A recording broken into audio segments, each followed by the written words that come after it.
মুখ্যমন্ত্রী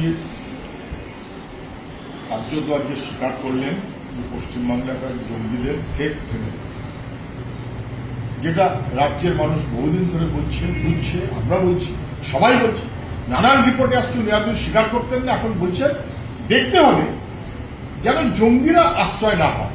কতগুলো জেলা এলাকার নাম ধাম করে বলেছেন যেন জঙ্গিরা প্রশ্রয় না পায়, আশ্রয় না পায়। আরে জঙ্গিদের আশ্রয় দেওয়ার জন্য জেলা বলার দরকার নেই, আপনি তৃণমূল দলকে বলুন। আশ্রয় দিলে তো তৃণমূল দিয়েছে, বরাবর তৃণমূল দিয়েছে। গত দুদিন আগের ঘটনা করিমপুর, সেখানেও জঙ্গি মাওবাদ, সে হয়ে গেল তৃণমূলের নেতা।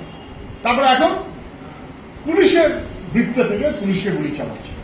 এই টিটাগড়, যার নামে যত মার্ডার কেস, 30-32টা কেস, জঙ্গি, ভয়াবহ।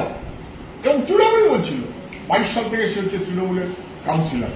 ফলে আসলে মানুষকে ভয় দেখাবার মতন বাহিনীকে সঙ্গে নিয়ে রাজনীতি করতে চাইছে তৃণমূল। ফলে জঙ্গিরা স্বাভাবিকভাবে প্রশ্রয় পাচ্ছে তৃণমূলের কারণে।